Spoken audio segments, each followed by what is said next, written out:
Welcome back to Self Love and Sweat, the podcast. I'm super excited about today's guest and just kind of picking his brain and learning from him. Our guest today is Jay Dahan, and over the last decade, spending millions learning from the greatest legends in the world and building his wealth in real estate. Jay is now the CEO of NextGen Wealthy, helping entrepreneurs scale and build generational wealth. Jay, welcome to the show. Thank you so much for having me, Lunden. I appreciate it. Yeah, I appreciate you too. We've been connected, or Jay connected with me on Instagram. I've been checking out all of your content, which has been so wonderful. I love the way that you, bring your message to the world. And one of the reels that I saw you posted about, I think we're all kind of looking for a secret to get rich and like a secret to get, the money fairy just to like tap us on the head and make it rain. But I love what you said on one of your reels about actually the key to wealth is authenticity. And I want to start there. What does that mean? The key to wealth being authenticity, and like what specifically do you mean by authenticity? You see, when it comes to authenticity is a great place to start because you just started at social media. When we're using social media and we're seeing social media and the way that these images are being portrayed on social media, driving around these fancy cars, wearing all this jewelry, thinking that the fame and fortune lifestyle is what we think wealth is. This is where it's wrong. So when I talk about authenticity, it's about creating your energy, who you are as a person and showing up. Because we like to wear a lot of masks, especially with social media nowadays. It's very easy to wear masks. So becoming the authentic self is what people are buying your products, how they're buying your products. It's how they're following you. It's how they're liking your stuff. So becoming authentic just from a face value perspective is one thing. Truly being authentic within yourself now, and that's a whole different conversation. Yeah. And how do we be truly authentic within ourselves? See, one thing that one of my coaches taught me very, very young was understanding our three gatekeepers. These gatekeepers are conditioned for our mind to just do its sole function, survive. And these three gatekeepers, when we look at judgment, ego, and fear, see the judgment of others, the ego within ourselves, and the fear of the unknown. These three gatekeepers, Mm. again, are helping us just survive. But the thing is that they're also helping us survive, which means it's not really letting us be who we truly want to be. It's not letting us actually step out of our comfort zones and take on risks and really be the entrepreneurial beings that we're designed to be. So becoming authentic is starting to actually understand those three gatekeepers and how they hold you back. And then being able to really understand, what is it that I want? See, a lot of people online are telling you what you need, but what is it that you truly want? What is it that you truly desire and deserve? And start to figure out what it is that is going to truly make you happy. Because once you can make yourself happy, you can start to actually go out and make others happy. Your authenticity comes from within. It starts to shine from within without having to focus on trying to find it or trying to create it. Does that make sense? Yeah. And I love that you said authenticity is like an inside job, or starts with within. I think when it comes to like happiness, as you mentioned, or fulfillment or whatever, we're looking for the things, right? Like the car, the boat, the relationship, the house, the income, the clothes, the jewelry, the whatever, to then fulfill us and make us feel a certain type of way. And I know from coaching, and I know that you know this too, is just like, that's a dead end. Right. And we know so many people, or have heard so many stories about people that like in theory have it all, but then they're, unfulfilled, extremely depressed, sad, not happy, not feeling fulfilled, and not feeling authentic. Another thing you mentioned is this mask.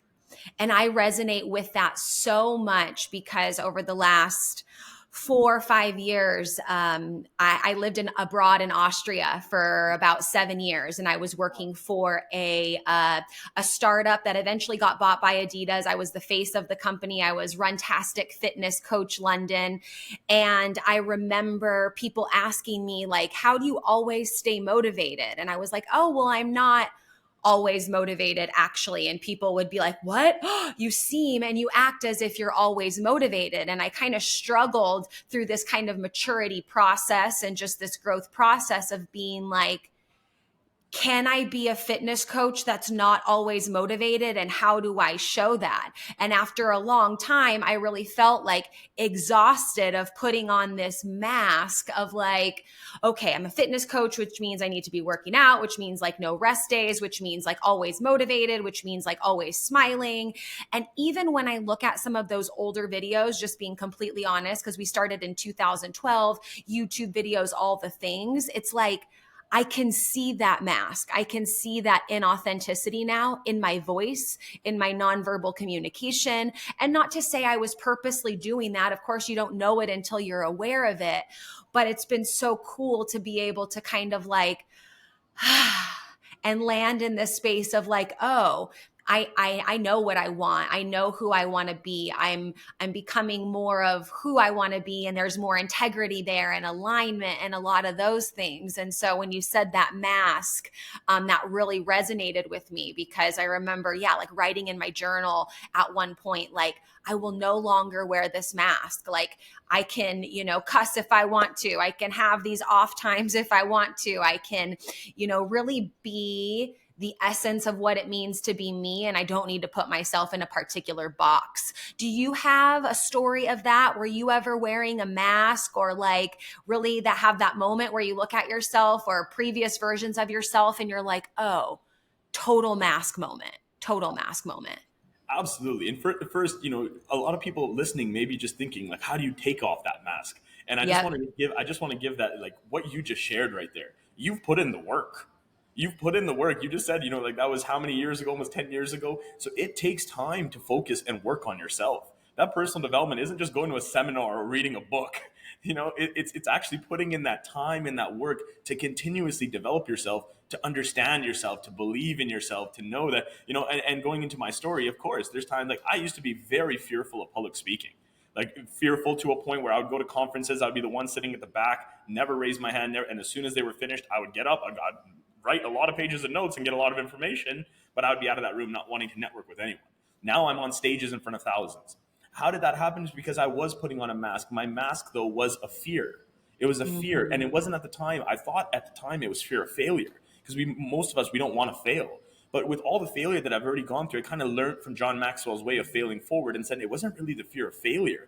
It was the fear of success for me, which was very interesting. When my energy coach first talked to me about that, she told me, she said, it's the fear of success, Jay. And I said, well, why would I be fearful of success? Like, that's all I actually want. And, that's all I want. That's all I'm craving. And she said, well, listen, like you're fearing that when you get to that position that you want to be at, that you're going to have to maintain that. And that's a fear of its own. And I said, So the mask that I was putting on was that fear of the unknown, which is, well, what happens if I do become that speaker? Will I be able to maintain it? What will I talk about? Who will listen to me? I started creating thoughts in my head that were not even existent.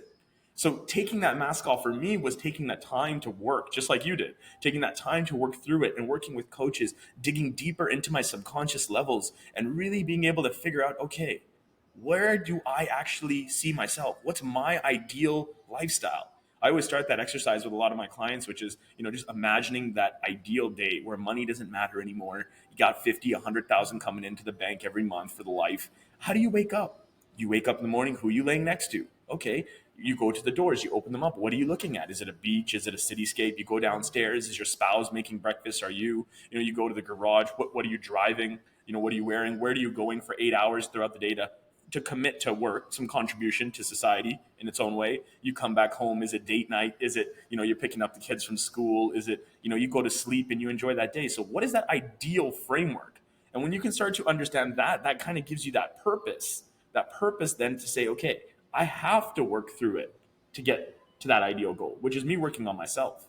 It's like getting into that boxing fight, and that person that you're fighting is the most ideal version of you. And you're fighting, and by the end of that match, when you win, you become that person. But it's a matter of going through those 12 rounds now.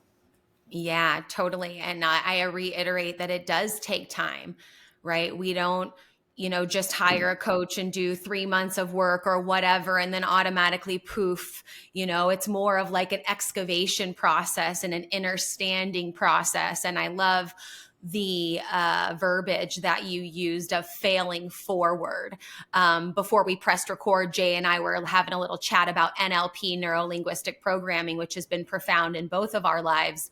And really that reframe, that unlearning and that relearning, using our words as our superpower, as a frame of possibility, has been so profound in our lives. And to your point of getting our clients to expand and think about, what does this look like? What does it smell like? What is it like? Getting that full sensory experience of what we want, but we can be so stuck in that fear of what some people think is failure. And I'm so on the same page with you when it comes to, it's really not the fear of failure, it's the fear of success. But that can keep us so like you said, in the back row, on the wall, in this small space where we don't even have the capacity within our nervous system to like think beyond, right now in this moment of being afraid of taking that step forward. And so I just love that process of like, having that ability and that feeling within our nervous system to be like, okay, I can start thinking about what that might look like as I start to take off that mask and release that fear a little bit. So then it's like you can broaden your focus a little bit more and not be so much in that fear, fight, flight, whatever. I sometimes add another F, which is facade. And I think that's what mine was, because I just grew up in a very strict conservative Italian family of immigrants. It's like you have to look a certain way, talk a certain way. We don't talk about our problems. We got to be like this because, that's the way that my grandfather survived coming into another country. So for me, it was like this facade of like, I need to be this certain type of way or else I'm not going to be accepted or understood or things like that. But I want to ask you, like, how has NLP impacted your life, and what specifically has it helped you rewire, and how does it show up in your world? NLP just in general is incredible, because from the basis of just a simple understanding, it's just rewiring your thoughts and being able to do that to yourself. Yes, there's techniques you can do, there's practitioners that you can go to, and I completely understand that avenue. But the basic understanding of being able to actually understand the 450 words per minute your brain can actually perceive, to be able to just slow that down, I think was the biggest thing for me. I'm a Yeah. overthinker, an analyzer. I'm always thinking 40 things at once. I'm sure a lot of people are. But really to be able to have that control, to slow it down. Talking about my fear of public speaking back in the day, it was one sentence or kind of one ideology that I took and was able to really instill it into my subconscious that helped me overcome that fear. And it was as simple as understanding that 55% of communication is body language. It's how you see me right now, our eye movements, the actual energy that's here. 38% now is my nonverbals. It's my tonality, it's my pitch, it's my volume, it's the way that I can put character to my voice. And only 7% is just the words. So a lot of the times when we're fearing public speaking, it's interesting, we're so concerned about saying the wrong thing. But it's not necessarily the words that even matter. It's the way that you're actually articulating them. So getting good with Mhm. energy and getting good with people all stem from NLP, by having that confidence and being able to do simple exercises. One exercise I love to always talk about is the circle of excellence. It's one that you can almost take yourself as the hardware and start to download software in an exercise where you draw a circle in front of you, and every time that you step into the circle, you download information. This could be from a coach, this could be from a hero, a mentor, somebody, but some sort of attribute from them that you want to download like a computer. And when you do this type of exercise, this is instant confidence boost. This is instant things that you can do to remap in the moment. Because people have strategies to help you become confident on a long scale. I understand that. But what happens when you're stuck before that presentation? You're stuck before that business meeting. You're going on that date for the first time and you're getting all nervous. How do you clear that up? Get your mind focused so that you can go and be present. Because being present, going back to your original word of authenticity, being present is the number one way to be authentic. Mhm. And that present moment, I don't know if you know of or are familiar with the work of Dr. Joe Dispenza, but I absolutely love him and his work. Have gone to a lot of his retreats, and that present moment is the unknown, right? We know the story of our past, that half of it is made up anyways, and we can somehow get worried about this particular future based on our past. But that present moment, that unknown, is really where that magic and that authenticity can really bloom. Um, You talk a lot about generational wealth in your content and in your coaching. What's the difference between like being rich and generational wealth? And what do you think holds people back? Because money can be a very sticky, uncomfortable, like kind of naked topic. What are like some common roadblocks that you help your people, clients, circle overcome to build that generational wealth? And like, what specifically is generational wealth for those listening that maybe, have heard that word but aren't really sure like specifically what that means? Let's go to the definition first. The word wealth for me is associated of many things. It's, yes, money is a portion of that, and it's a tool in the toolbox, and it may be the sharpest one, but it's just a tool. There's a lot more that comes with wealth when it comes to relationships, honesty, love, loyalty, respect, things that money can't even buy. So when you understand wealth to a bigger scale, it's about having the accumulation of abundance and freedom. That's really what wealth is defined on my side. The generational part now is being able to create a legacy, being able to actually put a staple into the world. And that's where a lot of my IP comes from, the uncaging your roar. It's speaking your authentic message to the world and being able to, like I overcame my speaking ability, now shining out there to showcase people to go roar, because every human has a message, a story to share. So that is really the focus. The intention, however, is the most powerful thing. Now, you see, when we talk about generational wealth, we talk about intention. When you look at the three generations, and I love the psychology side of things, so I go more for the thought patterns. It's funny when I talk about generational wealth, we're not even talking about the money supply. I could sit here and I could talk to you about the economy, and I could tell you about the real estate markets, and I could tell you about that, but that's not really where it's at. Generational wealth is understanding what era of people came in and what were their psychological thoughts, but more importantly, what was their intentional thought. Now, when you have the baby boomers era, that baby boomers era was very, very interesting because their era, their psychological brain was wired to survive. And when I mean work to survive, I mean they would get beaten at work because all they were conditioned to do was to survive. If I do not work, I do not put food on the table, my family dies. Very simple, but it worked. It worked for them in that era, for them to have that lifestyle, to be survival mode. Then the next generation came in. The next generation was interesting because they came in the information age. They came in now where it was, okay, things are moving now. The wars have stopped. Things are now, the economy starting to change up now. We're hitting the 80s, we're hitting the 90s, where technology is slowly coming into the picture. But what was very interesting about that era is they went now, not for survival anymore. They went for standard of living. Standard of living was their intentional thought, which was, I just got to be able to make enough money so that I can pay for my mortgage, I can pay for my car, I can send my kids to college, and that's my standard of living, the white picket fence. That was their intentional thought for an entire generation when it came to wealth. The last and final one, the one we're in right now, whether you call it the millennials, we're in the digital social era, the generation of the digital. And in this age, it's very different because we're no longer going for a standard of living anymore. We're going for a quality of life. We would rather get paid less to have conditions that meet more of our daily feelings. Going back to NLP, kinesthetic is the biggest one now because it's a matter of how I feel now. If I feel that I'm important, if I feel that I'm recording content the right way and the way that I'm showing up in the world, it's all about feeling now.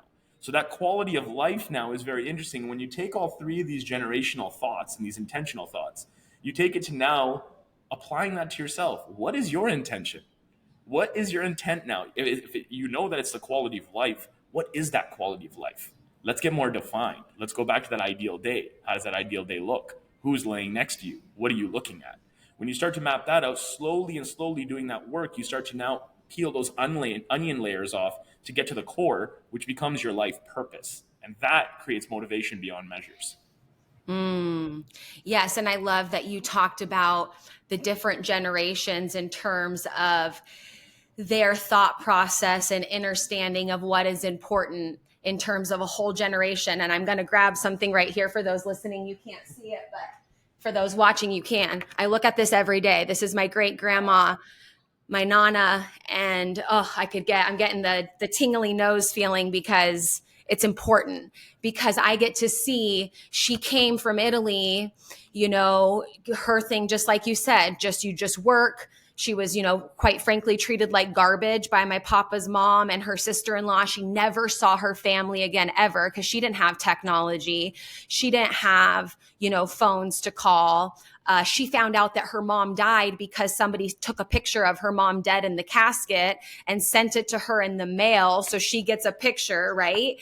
And then I think about, her inability to speak her truth in her voice, which was also passed on to my grandma, who, despite being a Scorpio like me, I'm like, you're a Scorpio? Are you sure? She just, is very silent, doesn't speak her truth, right? And then just seeing how that was passed on to my mom, and then looking at what I'm doing now and being like, NLP, communication, speak your truth, like, say who you are, live that authentic life. I think that generational stuff chunked up, let's say, of like baby boomers and millennials and blah, blah, blah. But when we have those pictures of our ancestors and we remember like what they went through and understand that even more, I think that helps, at least it helped me release some of the anger and resentment from like why, how, whatever, that happened within my strict Italian family, to really like lean into and root down into what you mentioned of like purpose and what that real wealth can be and what that authenticity could look like. And so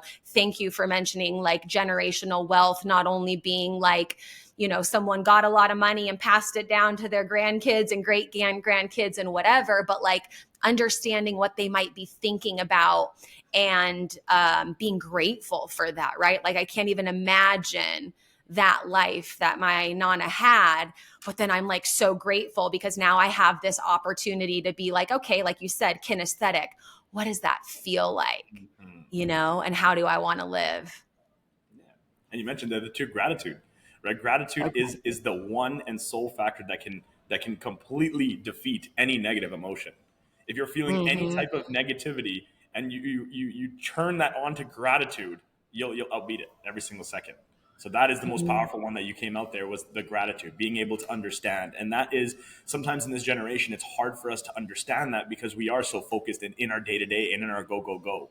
But when you start to actually put that in perspective for your, yes, like even like you just went up heritage, like you just went up into your generations. Like you just took that 4 generations higher, and that just even right there, while you were looking at that picture, you felt that emotion. You felt that you're like, wow, like that's incredible to feel that, and now that's giving you more motivation and more purpose to showcase what you can now do in your era, the roar that you can now get out there to the world. So I love that. I love that. Yeah. And sometimes I look at this picture and I'm like, she was very quiet, hardly talked that much. And I like feel her being like, go Lunden, keep talking, like say the shit, like don't be afraid. So I feel very rooted on ancestrally or from these past generations. Let's talk about money a little bit, because I know you mentioned, there is a money component that comes to generational wealth and what you teach and what you coach on. As a man, do you feel like there's more pressure on men versus women to, let's say, make the money, have that status and power that comes along with income? That would be like my first question. And then my second question to go along with that would be like, how can we support are men in that process? Not to say that women are not in that process, but this is just something that I'm interested in too, because you're a man, I'm a woman, we're both in heterosexual relationships. And how do we better support our men on this quest for creating this wealth and creating this legacy? I love that question. So what I do is I have a little mastermind that I've created to about 250 men across the globe. And it's a men's only mastermind for a reason, because, a couple of weeks ago we were talking about, yes, money, and I wanted to address that money point. But the biggest thing is like, us men feel pressure. We do feel the pressure, but the difference is we just don't talk about it. See, the thing is that us men, we're so easy to suppress our emotions, so we don't think about them. It's like when we were younger in school, the boys, they get into a fight, they punch each other, and they're back and playing soccer. Women, however, a little different. That was a little bit more of a conniving game. Now let's ruin her life. Now let's ruin her whole school year, right? So it's just a little different when you use that simple example. You start to think about it. Now it is pressure from an income, from a money standpoint, right? With women really being in this movement of independence, which it should have been like that from the beginning. There shouldn't have ever been any separation. But at the end of the day, that movement still has shown a trickle effect. It has shown the fact that like a man now is going to feel a bit emasculated because of the fact that the woman might be making more money than him. So now he's now going to put on more pressure on his side, saying, "Well, if I'm not making money and driving a nice car and doing all this stuff, I don't think I'm going to find a woman." Yet, in the opposite way, a woman really just wants a man to just love her and take care of her. That's it, and keep her safe. It has nothing to And do with hold her. yeah, and it has nothing to do with the money. Well, to a certain degree, of course. But what that is showing, though, is from an income standpoint, is again our psychological wired minds are very one thought at a time. Y'all women can really be processing and doing a lot of things at once. We're very it's like the game of chess. Like the king can only move one spot at a time. The queen can go all across the board. So when we know that, we start to think of that from an income standpoint, and we say to ourselves, we're putting this pressure on our heads, and we're not being able to release it. I think that is really the biggest, when you said, how do we support that, is being able to have open conversations with men themselves. So what I've noticed in my Lions Den call now is that men are starting to chime in. They're starting to actually release emotions. They're talking about certain things that are happening in their relationships where they've never had an open space to do that because of the way that social norms have said, "Oh, are you gay? That you're talking about emotions?" And, "Oh, rub some dirt in it. You'll be fine. Be a man. Be a man." And that again is a very, very bad way to condition, especially young people, because it's a lot of confusion you're giving them, especially in a social era that we're in. So what I highly recommend my men to do is, first of all, get a part of a group like that. And for the women out there, encourage them to be a part of it. It doesn't mean like we're doing this mastermind in Vegas. And my girlfriend, she says to me, she's like, "Yeah, but they all have wives, and I don't know if the wives are going to be okay with just a new little group of men that they found that are going to go to Vegas together." Like it seems, and I was like, "No, invite them too. Invite the women too. Let them come out. Let them have a little bit of a spa treatment day while us men kind of do the mastermind, and we kind of make it a couples thing." The point is that the women's side of things need to be a little bit encouraging on that factor. It needs to be a little bit more so on like, let the man have a night to go out with his friends. Like don't put so many barriers on him. Like let him be a little bit free, because we like to be rah, but also have certain parameters. Like make certain deals with one another, just as from a couple standpoint, but from also just outside of a couple standpoint, right? Have that fresh conversation. Try not to put those labels onto it and associate with different things, when instead it's just a real conversation to have. It's like, how do you feel about this? Like, let's talk about it. It's so far often we actually sit down with our partners at the end of the night and say, can we just do a self-reflection on today? Was there anything that I did today that maybe during the workday or during the other day, like anything that I've done? Let's open that up. Let's decode that thought. Let's go back into it. What were my thoughts? What were your thoughts? Okay, let's remedy that. Let's put the bow on it so that we can still focus on what we need to. Because us men, when we get into an argument with our woman, it's funny because in that moment we're in the argument, but the minute that argument is over, to us men, it's like, okay, the argument's done now. Now I can go back to my normal world. Where the woman's like, whoa, we have not finished this yet.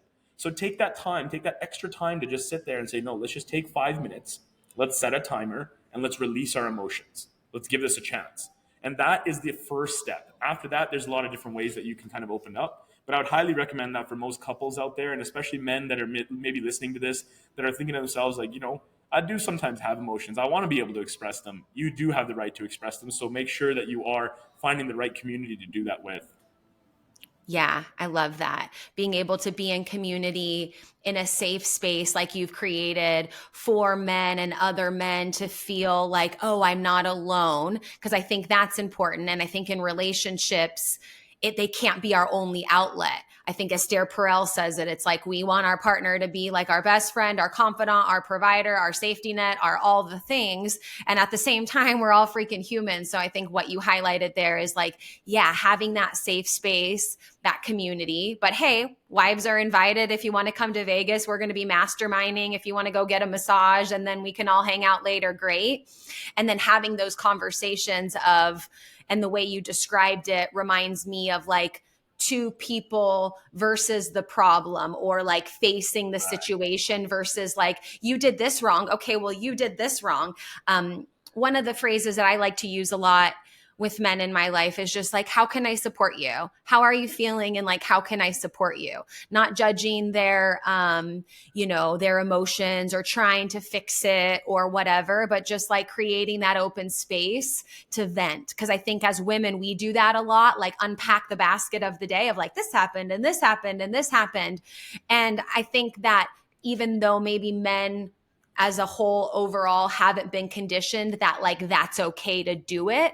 I really do think, because some of my closest friends, my neighbor is a guy, like I love being around men, and what I'm noticing is like, no, they actually do want to unpack. It's just they haven't been taught that it's safe or okay, and they think it's like, like you said, like, not masculine or whatever, and being able to just like listen and hold that space, and how can I support you, because then they're going to feel less pressure, more motivated to go after their endeavors or go after on that path. And I think you said it's called the Lion's Den is what you've created. Is that what you said? Cool. And I think, and correct me if I'm wrong, but I think even if there's a woman listening now, to even be like, oh, to their partner, their male friend, whatever, hey, I was listening to this podcast today, and there's this guy, Jay, that was a guest on the podcast, and he has this group called the Lion's Den, where like men get together who are like really wanting to increase generational wealth, really wanting to up level, and like, yeah, maybe you should check it out. Just like, here's the link,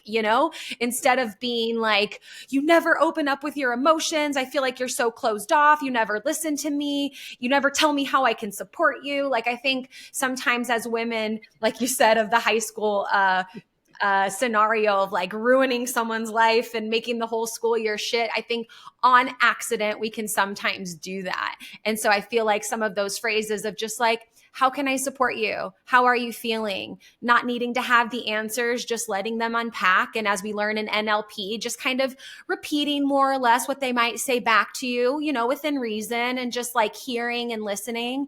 And then also giving suggestions without expectations, right? It's not like you need to go to the Lion's Den. Here's the link and you better go because they're doing a thing in Vegas and I want to come too, like just being able to kind of suggest that and pass it over without expecting that our man or our friends or whoever we're reaching out to like have to do that. Would you say those are some good ways, or do you have other options of things we could say as women? I agree. Absolutely.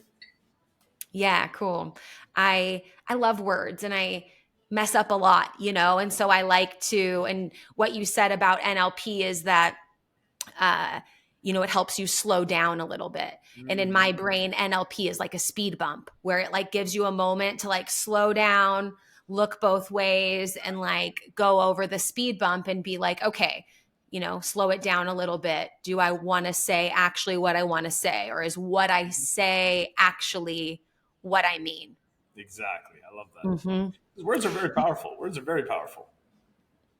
Yeah. Just tonality. Like I said, you can say the exact same sentence, but a different way with different tonality, and it changes it.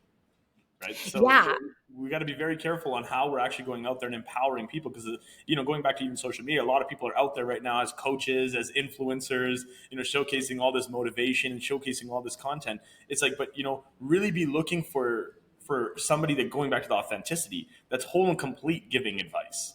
Whole and complete. They have to be a demonstration of what they're preaching. See, when we're talking about NLP, we're guiding on NLPs because we've gone through NLP, we've understood it, we've gotten certified. I've gone ahead and gone a little bit deeper into the hypnosis side of things as well too, to really be able to channel how hypnosis works. And it's funny because we're getting hypnotized every day. All commercials, all advertisements, our attention spans, it's all hypnotism. It's not clucking like a chicken when somebody can do it on stage, but it's understanding that wiring of our brain. And even, going back to men as well too, it's like men, the statistic was last year, 13% of men sought out personal development and coaching, and 64% of women did. Like, look at the difference, 13% versus 64%. So we're already kind of a little bit slow in the game because we're not really giving ourselves the permission and really having that emotional capacity to go do that. We're just trying to be all raw all the time, focusing on work, trying to make money, thinking it's going to actually impress the woman. But we should really just dial back a little bit, and exactly what we said in this call, some of the strategies, like take that time to sit there. Take that time to ask your partner, hey, like, what, like, let's talk about it. Let's and not going forceful on it either. So when I say that, a quick little technique I wanted to share as well too was, one thing that me and my girl do really well is she'll kind of know that, if she sits me down and says, hey, like, how was your day? Like, is there anything that you want to talk about? That kind of automatically start to maybe go like, whoa, whoa, whoa, no, I'm good, I'm good, I'm good. But what she noticed is now she can start to say, okay, you know what? He's good in movement. So she'll say, let's go on the balcony. Let's go look at the water. While we're looking at the water, she'll start to kind of bring it up in a different way. Like, yeah, the day was really good today. No, and that kind of just opens me up in a softer way to actually get emotional about it in a different way, because I know I tend to see myself as a man put those guards up, and I gotta go, okay, no, no, no, put those down, relax, relax. So this is just a different, softer approach with that to really like help men kind of ease into it a bit, because they don't want to talk about emotions. I'll tell you that now. Yeah, and I can totally imagine what you're saying about like setting the stage. It's almost like the therapy session where there's two chairs like facing each other and you're like, "Honey, sit down. How was your day?" Versus like, "Hey babe, let's go on the balcony. Like the sunset's beautiful." And you guys are more side to side and just like casually like conversation ninja in some good questions to help your partner feel more available and open. And I absolutely agree, because I can think of moments with previous relationships where I did not do that, where I'm like, sit, stay, we're going to talk about this and, and learning that that is not the way to connect. And that is not a way to. And for men as well too, doing that for your woman too, right? Like being creative on that side by asking her questions. That's another thing that we just forget about it. Honestly, it's not like we're doing it on purpose. We're not out to get y'all, I tell you, but we just sometimes don't really think about it to realize like, oh, I should actually ask those questions. Like she just said good. Oh, that doesn't mean just good. Like maybe I need to kind of like dissect a little bit and kind of do my own little kind of techniques a bit to kind of warm her up and say, hey, let's go for a walk. Let's go talk. Let's go clear the energy a little bit and just go do something else. And that is really important for men to also stand up and really, really be there for their women as well too. Yeah, I love that. It goes both ways. One last question, because you mentioned that generational wealth was like leaving this legacy, right? What legacy are you leaving? What do you want to leave before you go? So funny enough, my full name is not just Jay Dahan. So my full name is Jeevan Jeet. That's my first name. Singh is my last name, and Dhahan is my last name, or my middle name, sorry. So Jeevan Jeet Singh Dhahan, translated in Punjabi, means winning at life as a lion for the next generation, which is my last name. So my name was intertwined in my purpose from the beginning, which is incredible because I only really understood and realized that very recently in my life. So the legacy that I really want to leave is really being able to empower people to live a life by design, to helping them really uncage that roar. Because when I say uncage roar, uncaging is really being able to understand the brain, understanding the two minds, and really being able to think clearly. But roaring is where you actually go out to the world and you spread your message, you share your voice.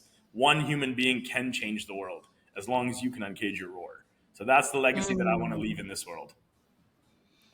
I love that. When you said the name, your name, and what it meant, I literally got goosebumps over my whole entire body. So that was just really special. Thanks for sharing. Thank you so much, Jay, for your time and for being here today. I feel, well, yeah, upgraded after having a conversation with you, truthfully.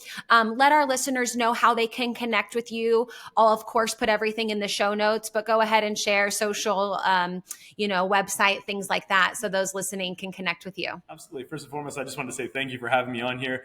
Taking the time for you to do what you do is the best because it takes people like you to spread more awareness and more of that roar. So thank you for doing that and having me on here. And absolutely, if you want to get in contact with me, the best place would be is Instagram. And my handle is Jay Dahan. So that's JayDhahan. That'd be the best place to get in contact, and we can definitely open up more conversations from there. Perfect. Thank you guys for listening. Thank you, Jay, for being here, and we'll see you at the next episode. Awesome. Thank you.